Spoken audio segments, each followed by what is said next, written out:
I'm about to say something that entertainment fans aren't going to like. Formula 1 and dominance so often goes hand in hand. Since 1950, more than half the time the winning car has taken more than half the race wins available, and some of the greatest and most legendary cars in the sport's history has been the ones that have gone and crushed the opposition. So in this list, me, Andre Harrison, will show off 5 of the most common examples of F1 cars at the top of their game, from the iconic to the downright unbeatable. Or both in many cases.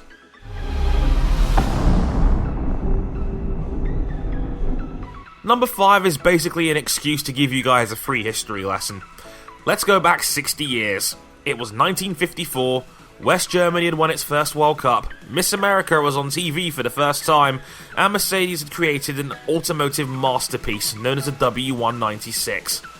With a 2.5 litre straight 8 engine adapted from the Messerschmitt fighter plane, the W196 debuted at the French Grand Prix of 1954 and never really looked back.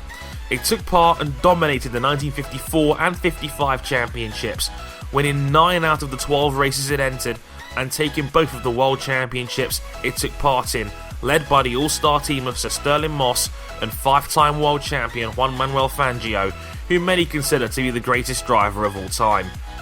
Most people's dads weren't alive to see it race, but those who know of how legendary this car is. Fun fact, Bonhams at the Goodwood Festival of Speed sold the only private model of this car left 2 years ago for a world record £20.8 million. Don't worry though, that also includes the VAT.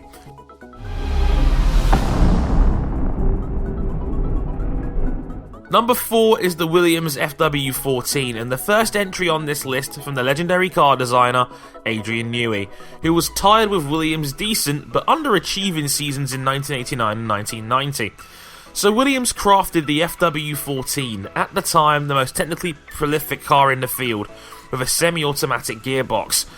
But it had early problems from its inception, with said gearbox causing a run of early retirements that would cost them both championships to Ayrton Senna and the McLaren team, despite the 7 wins the team scored in 1991.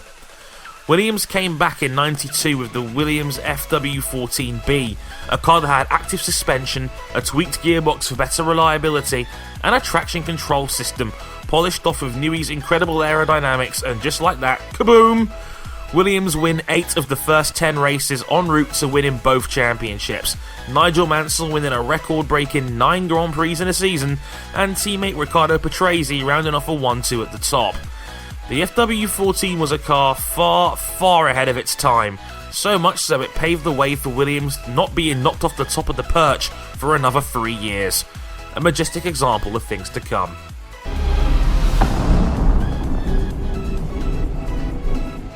Number 3 is the Mercedes W05. Now, put your tomatoes away and let's give the credit this car deserves. It's an incredible piece of work. Last season's dominant champion Merckx was the shock of the field. I don't think anyone had seen coming just what an incredible package it was, with an 850 horsepower hybrid power unit combining electric motors with a 1.6 litre turbocharged V6.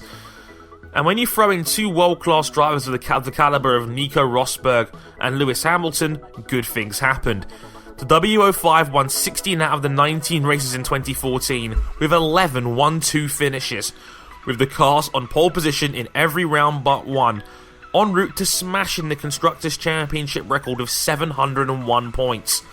It may be the nightmare in silver to many, but as history shows in F1, if you get the new regulations right, you can open the door to true greatness, and that's been just a sample of what this new Mercedes team has been able to achieve in this new era.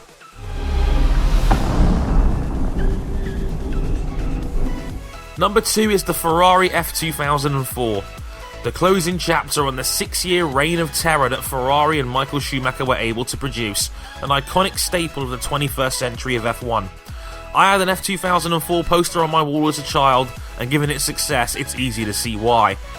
2004 was a year where we saw a run of form that just hadn't been seen in F1 to that point, with Michael's car winning 12 out of the first 13 races, Ferrari winning the Constructors' title at that 13th race in record time, a race where the nearest other car was 45 seconds down the road.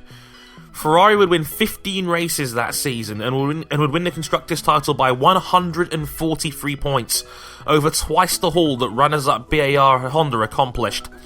This car is also probably the fastest in F1 history too. The car still holds 10 lap records, 8 of which on tracks still on the F1 calendar today. You could even argue that this car was so overpowered, it forced Bernie and friends to change the rules for 2005.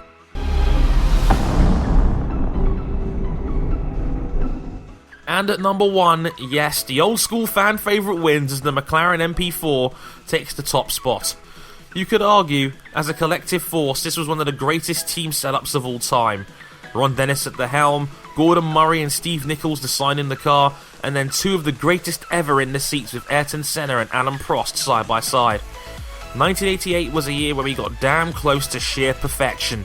McLaren won 15 out of the 16 races that season, and 10 times the team finished 1 and 2, as Ayrton Senna would win his first world championship on the infamous dropped results system. The car is a thing of beauty, second only to how brilliant it was on the track, Imola being one of the most iconic races, a day where every other car was lapped. I mean, how can you possibly argue with that? If you haven't already, check out Forza Motorsport 6 where you can actually drive the car in the latest DLC. It's just as amazing there too. Before I go, I definitely wanted to give the Red Bull RB9 a mention as well, for single-handedly giving Sebastian Vettel one of the most dominant individual seasons in recent history, and was very unlucky to have not made the list. So, any other options? What cars did you think dominated F1?